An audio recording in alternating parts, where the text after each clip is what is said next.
Начну с очевидного обращения к подписчикам. Друзья, война России против Украины – это самая кровавая страница в истории новой России и, видимо, самая позорная страница со времен Российской империи уж точно.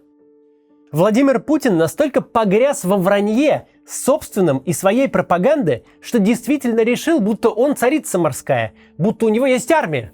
Он проиграл. Армии у него больше нет. Но признать поражение – это потерять власть. Ценой непризнания поражения, ценой его затягивания станут еще десятки тысяч жизней из тех 300 тысяч, что он решил мобилизовать на войну. Сегодня речь идет о жизни и смерти.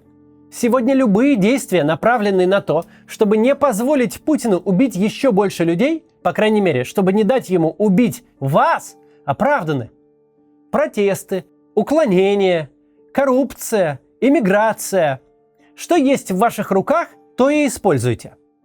Никому из тех, кто позволит себя мобилизовать, эта война не принесет ничего, кроме смерти, либо вечного позора. Вы либо никогда не вернетесь, либо вернетесь человеком, которому всю жизнь нужно скрывать, где он был и что делал. И не факт, что вы вернетесь в полном комплекте конечностей. Почти невероятно, чтобы планы мобилизации удалось осуществить. Но если каким-то образом удастся, если это будет успешный опыт, если получится из общества безнаказанно отжать 300 тысяч человек, то на этом все не остановится. Каждый, по крайней мере в отношении самого себя, может сделать этот опыт неуспешным. Займитесь этим.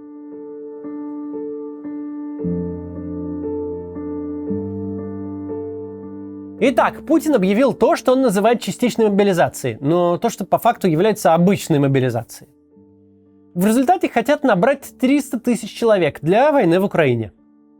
В российской, что характерно не в украинской, а именно в российской публичной среде, сейчас царит какое-то странное настроение.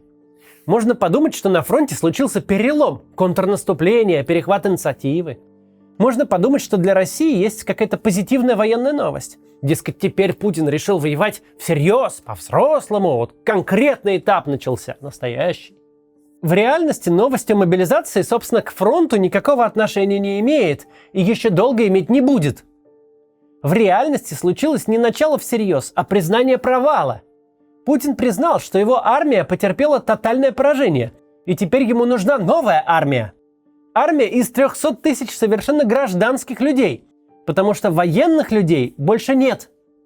Наша система 20 лет как огня боялась любых общегосударственных и любых же мобилизационных мероприятий. Например, в отличие от слабых демократий Европы, система так и не решилась на масштабный карантин в 2020 году. А сейчас она же начала мероприятие, которое затронет 25 миллионов человек с целью изыскать 300 тысяч новых солдат. И это значит, что ситуация куда хуже и куда более отчаянная, чем мы себе представляем. Что касается фронта, то там без перемен. Украинские силы освобождают потихоньку свою территорию. Луганская область, единственный осмысленный российский трофей за всю эту войну, уже не контролируется в полной мере. Со вчерашнего дня и вчерашнего же нашего ролика не изменилось ничего, кроме того, что масштабы мобилизации превысили наши ожидания. Мы ожидали 150-200 тысяч человек, а объявили 300. Искомые 300 тысяч человек все еще нужно будет где-то найти, отловить, довести до призывных пунктов, хотя они будут упираться, хоть как-то и хоть чему-то обучить и отправить на фронт. Задачи такого масштаба с привлечением такого количества людей наша система еще никогда в своей истории не решала. Даже Советский Союз такие задачи после Второй мировой войны не решал. И даже если каким-то чудом из объявленной мобилизации что-то получится, то переживать ВСУ об этом придется не раньше следующего года.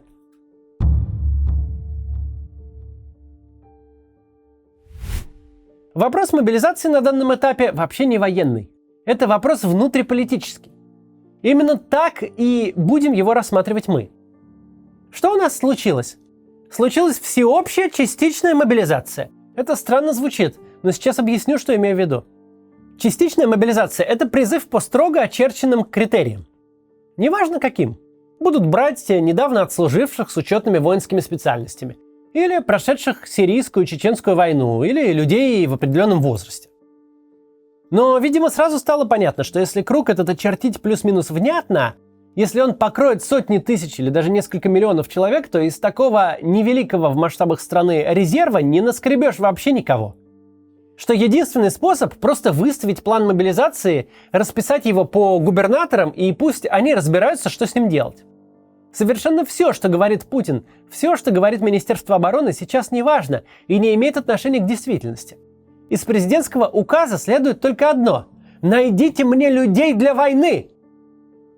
Не надо думать, что если вы не служили в армии, если вам много лет, если вы живете в Москве, учитесь в университете, имеете болезни и официальные отсрочки, то вы в безопасности.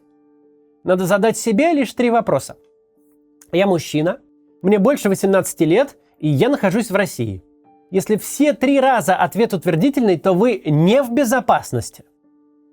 Владимир Путин в отчаянии. Он нуждается в солдатах. Поиск и поставка солдат сейчас станет главной и единственной задачей, главным KPI для каждого губернатора, для всех региональных силовиков.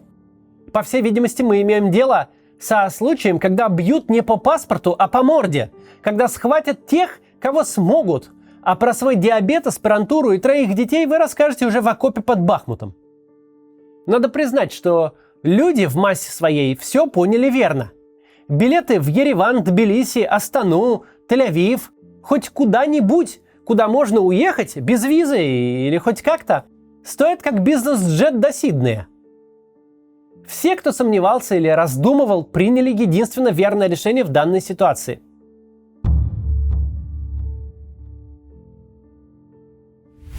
Итак, кого точно призовут?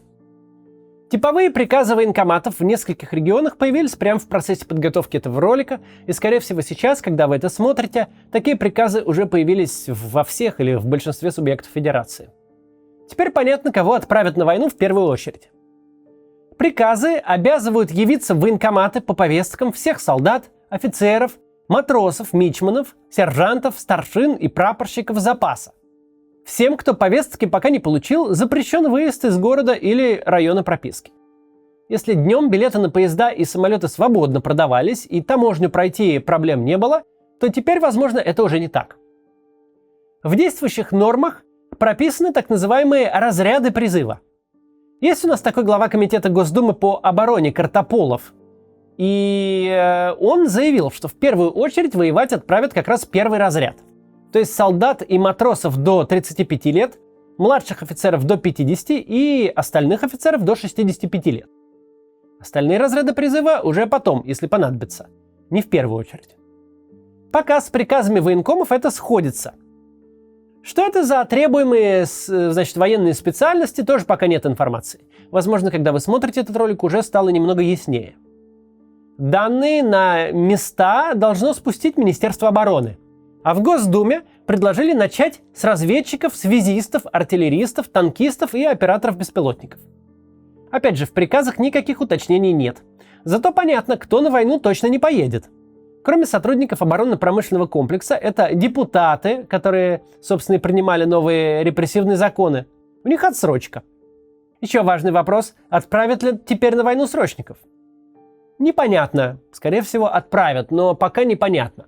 Во-первых, мобилизовывать собираются тех, кто прошел воинскую службу, а их число очень скоро увеличится, потому что уволятся в запас те, кто ушел на срочную службу год назад. И ничто не помешает сразу же вручить им новую повестку, но теперь уже для войны за границей России. Во-вторых, эта самая граница России по плану властей собирается сдвинуться на восток буквально через неделю. Нет никаких сомнений, что после липовых референдумов на оккупированных территориях они будут признаны частью России. Тогда слова Шойгу о том, что срочников не отправят в зону СВО, станут неактуальны. Какая зона СВО? О чем вы вообще? Ребята защищают территорию своей страны, теперь это Россия. Многие из срочников уже находятся в приграничных областях. Много есть сообщений, что туда продолжают перебрасывать срочников. Так что волноваться за их судьбу есть все основания.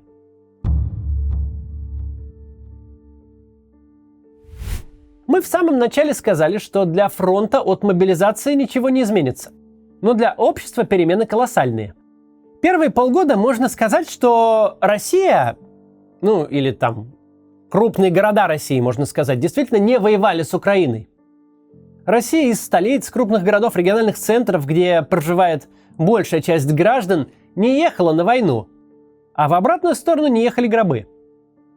Если бы незнакомый с реалиями наблюдатель взглянул на инфографику медиазоны о потерях, он бы решил, что крупнейшие регионы России – это Бурятия и Дагестан.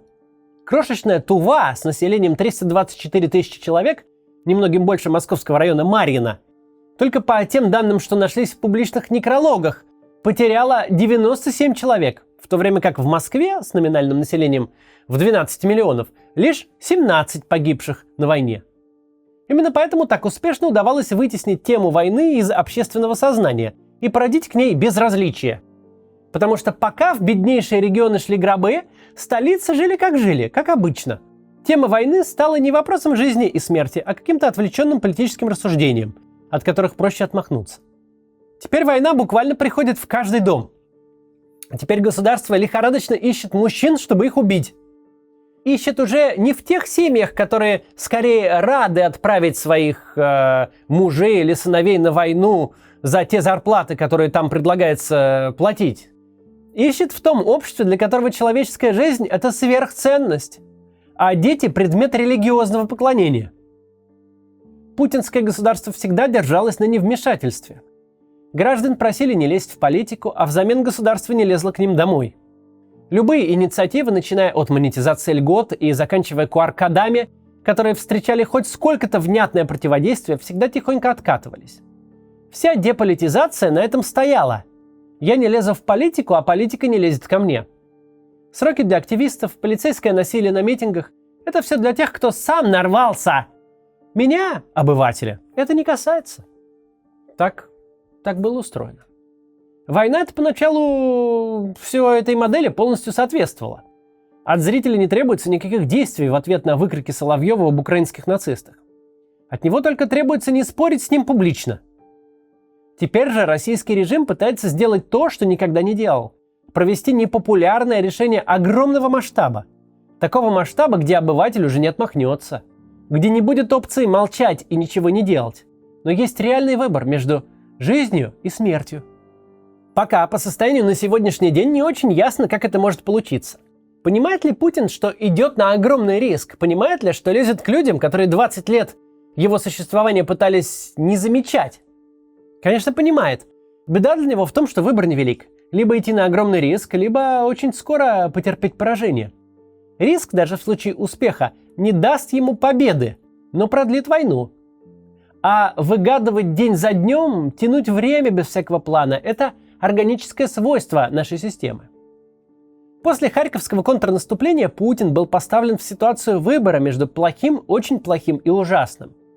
Плохой – просто наблюдать, как гибнет армия. Очень плохой – положиться на феодальную мобилизацию, где немножко Пригожин, немножко Кадыров, немножко губернаторы, немножко 12 век и гражданская война на горизонте. Ужасный – попробовать отправить на войну сотни тысяч гражданских. И выбрал он третье. Ужасный конец.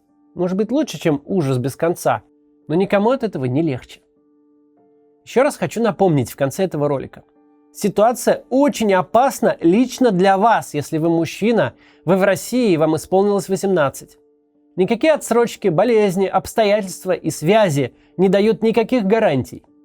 Следите за собой. Вам нужно не попасть на войну и остаться в живых. До завтра.